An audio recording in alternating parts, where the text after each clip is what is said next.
Capítulo 2. Amiga de todos. Visto uma camiseta e uma blusa de frio preta, com uma saia rodada e calço botas de cano médio da mesma cor. Não gosto de maquiagem, então coloco meus óculos e desço as escadas rumo à sala de estar. Meus pais e o Marco já estão lá. Seguimos em silêncio até o local do velório e tenho quase certeza de que, se alguém disser algo, eu desmoronarei em lágrimas. Hoje verei o corpo de Larai, verei minha melhor amiga num caixão. Sei que isso vai me causar muita dor, mas sinto que se não o fizer, vou perder a chance de vê-la uma última vez, mesmo que ela não possa me ver nem sequer respirar. Minha mãe disse que Larai foi para o céu e que ela pode me ver de lá. Mas, se ela pode me ver, então sabe que estive chorando. Não quero que ela me veja chorar, porque toda vez que ela me via triste, fazia de tudo o que surgia em sua mente para melhorar meu dia. Agora que ela não está mais aqui, vou me esforçar para não dar motivos para ela se preocupar comigo. Quero que ela veja que vou ficar bem, mesmo que ela esteja ausente. Ao entrar na sala do velório, vejo várias pessoas chorando, outras se abraçando com olhos marejados. Não me esforço para reconhecer o rosto de ninguém. As lembranças invadiriam minha mente e eu não teria mais forças para ficar em pé. A mãe de Larai, Jade Clark, vem me encontrar. Assim que me vê, seus olhos estão inchados e molhados, e sua expressão demonstra que passou a noite em claro sofrendo. Ela parece fraca e indefesa, como se fosse desmoronar a qualquer segundo.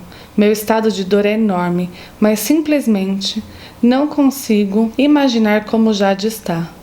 Não sei nem como ela conseguiu sair de casa. Jade é alta e loira, tem olhos castanhos, iguais aos de Ellie. Seu rosto é levemente corado, com um sorriso acolhedor. Ela tem uma postura ereta, é sábia e confiante. Quer dizer, Jade costuma estar ereta, sábia e confiante, mas com a morte da filha, ela está mais para um painel de vidro estilhaçado do que para uma guerreira da Grécia Antiga. Ela me abraça com força e eu faço o mesmo. Uma lágrima escapa e escorre pelo meu rosto, apesar de eu lutar contra as outras que ameaçavam sair. Repito para mim mesma mentalmente que não farei Ellie sofrer por minha causa. Porém, não sei se conseguirei segurá-las por muito tempo. Sinto muito, digo com a voz fraca. Outra lágrima escorre, preciso me controlar. Está tudo bem, querida, ela diz chorando. Quer vê-la uma última vez? Faço que sim com a cabeça, e ela pega minha mão e me leva até o caixão, que é de madeira escura e tem alguns desenhos de flores entalhados ao lado. Nele está o corpo inerte, pálido e sem vida de Larai.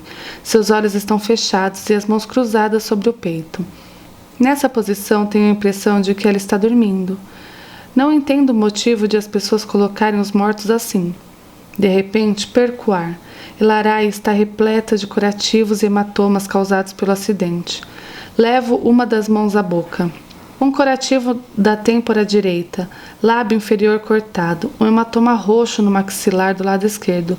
Não consigo ver o restante do corpo coberto pelas flores, mas sua mãe fala que os braços e as pernas também foram feridos. Nunca vi ninguém tão machucado quanto ela.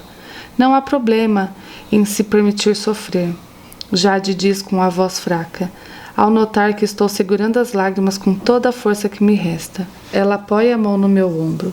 Não quero magoá-la, falo com a voz trêmula. Não há como magoar alguém que não está vivo, mas ela pode me ver lá do céu. Eu não quero que ela fique triste ao notar que estou sofrendo. Jade me abraça com carinho e diz, Ellie não está no céu, ela está dormindo. Desvencilho-me dos seus braços e a encaro, pois não sei se ouvi direito o que acho que ouvi. Meu rosto deve estar demonstrando minha estranheza diante do que a Jade acabou de falar. Não literalmente, ela diz, e me acalmo, mas uma grande parte de mim gostaria que fosse. O que quis dizer? Nesse momento, Jade é interrompida por Esther, a filha mais nova de 3 anos, irmã caçula de Ellie, que diz, Mamãe, quando vou ver Ellie de novo? Esther parece um anjinho com seus caixinhos castanhos balançando ao andar. Os olhos escuros castanhos com a sua pele clara. Ela se parece mais com o pai, André Clark, do que com a mãe e a irmã. Eu conheço Esther desde que era bebê. Sei como ela costuma agir. Sempre está sorrindo, saltitante e animada, mas agora está triste. As lágrimas encharcam seus olhinhos e não consigo encontrar um sorriso em seu rostinho abalado. Meu coração se parte novamente. Outra lágrima escorre pela minha face. Eu estava falando a mesma coisa para Violeta, Jade diz, enquanto se abaixa e abraça a filhinha. Creio que sem forças para pegá-la no colo. Quando Jesus voltar, Elarai vai ressuscitar, ou seja, voltar à vida. Ela se volta para mim. Para nós cristãos, a morte é como um sono, e vamos despertar dele quando Cristo voltar. Isso me chama a atenção e me acalma, porque apesar de sofrer por não poder mais vê-la na terra, sei que vou vê-la novamente no céu quando Jesus vier me buscar. De certa forma, a ideia de que Elarai está dormindo faz eu me sentir melhor. Essa ideia é mais interessante do que a que ele está no paraíso e pode me ver, aqueles que ela ama sofrendo. Por isso, resolvo ficar com a ideia do sono. Novamente, uma lembrança do passado passa e toma conta de minha mente. Entrei na sala de aula e Emily Carvalho, uma morena alta, com o rosto oval, aproximou-se de minha carteira, mantendo os olhos fixos em mim. Eu a ignorei.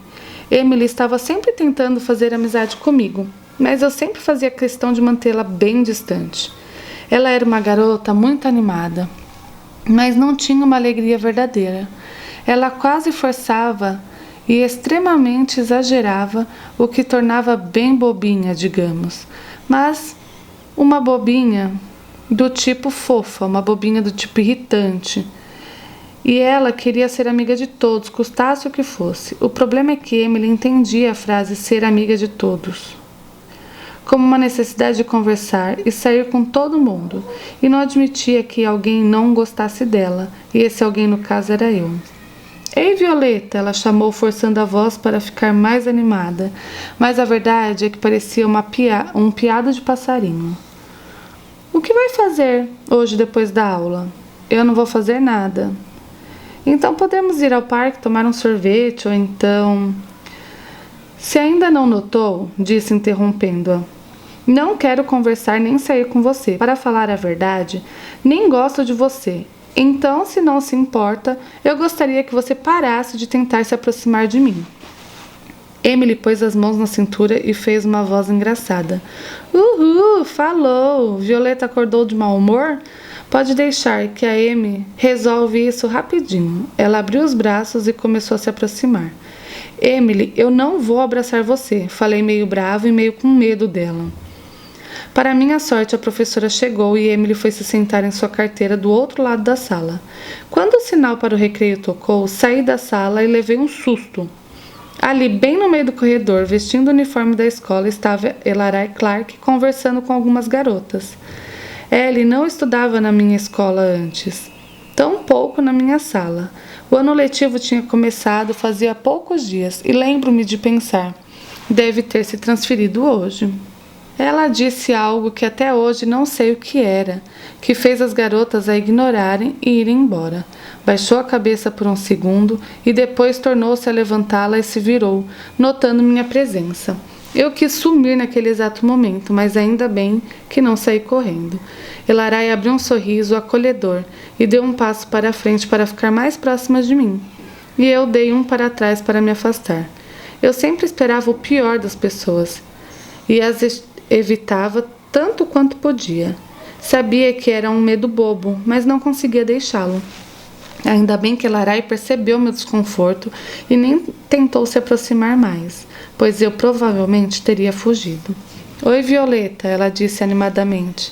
Lembrar-me de seu nome não foi difícil, considerando que tenho boa memória e que havíamos nos conhecido no parque fazia apenas 2 dias. E também era um nome um pouco diferente. Uma vez ela me contou a origem dele. Já adquiria um nome incomum, então pegou o nome Elara, que significa brilhante, e colocou um Y no final, Elarai. Com isso, a pronúncia também mudou, ganhando uma espécie de fonética parecida com o do inglês. Elarai, certo? Perguntei. Sim, Ela parecia feliz por eu ter acertado. O que vai fazer hoje? A imagem de Emily me convidando para sair no primeiro horário me veio à mente e achei que ela iria fazer o mesmo. E meio que perdi a paciência, que aliás eu tinha muito pouca. Olha, se eu quisesse sair depois de a aula acabar, eu teria aceitado o convite da Emily, mas eu não aceitei, porque não estou afim. Eu não vou aceitar o seu pelo mesmo motivo. Eu estava irritada e minha voz soava rude, o que eu confesso que realmente era. Ellie levantou as mãos em sinal de paz, expandiu seu sorriso e disse: "Calma? Eu só perguntei para saber. Eu costumo fazer esse tipo de pergunta." Um suspiro escapou da minha boca. "Desculpe-me", disse. "É que uma garota da minha sala, a Emily, acha que precisa ser amiga de todos e vive pegando no meu pé, porque eu não quero fazer amizade com ela. O pior é que ela sabe disso, mas ela insiste, é irritante." Elarai ficou quieta por uns instantes, perdida nos próprios pensamentos. Essa era uma das coisas que ela mais fazia, assim como cantar ou murmurar a melodia de algumas músicas. "Entendo um pouco essa Emily", disse ela finalmente. De repente, todas as opiniões que eu tinha a respeito dela, que não eram tantas afinal, desabaram. Pensei: ela é igual a Emily? Cogitei bastante a ideia de me afastar, mas não sei por que não o fiz. Hoje sou muito grata por meus pés não terem se movido naquele momento. Sabe, minha mãe sempre me ensinou que devia ser amiga de todos. Uma vez perguntei a ela se eu tinha que ser amiga mesmo de quem eu não gostava ou de quem não gostava de mim. Ela me perguntou o que era um amigo. E eu disse que é aquele com quem podemos contar a qualquer hora e em quem podemos sempre confiar. Sabe o que ela me disse depois? Balancei a cabeça lentamente, desinteressada. Ela disse que ser amigo de todos não significa que você precisa conversar com todo mundo, ser popular ou coisa assim.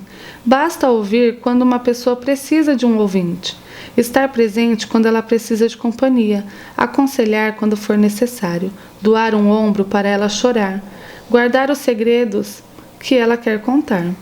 Esse tipo de coisa. Você não precisa conversar com todo mundo, é só ajudá-la quando houver necessidade. E é nisso que a Emily erra, em minha opinião. Foi a minha vez de me perder em pensamentos. Elarai e Emily tinham a mesma filosofia, digamos assim, mas cada uma a entendia de um jeito diferente. Enquanto Emily estava preocupada em ser popular, Elarai pensava em suprir as necessidades dos outros. Mas como ela fazia isso? Ela dizia que queria ajudar até mesmo aqueles que não gostavam dela, ou de quem ela não gostava. Mas isso é muito difícil de fazer. Como eu poderia aconselhar alguém que me odiava? Como alguém que não gostasse de mim aceitaria minha ajuda? Para mim, isso é basicamente impossível. Porém, ao me tornar amiga de Elarai, presenciei esse tipo de coisa acontecer várias e várias vezes, e de diversas maneiras. Era surreal. "Como você consegue?", perguntei. "Como consigo o quê?", Ellie perguntou de volta. "Você sabe, ser amiga de todos." Ela abriu um sorriso ainda maior do que o anterior. "Além de praticar, peço sempre ajuda para o meu melhor amigo", ela explicou. O sinal bateu, indicando o fim do recreio.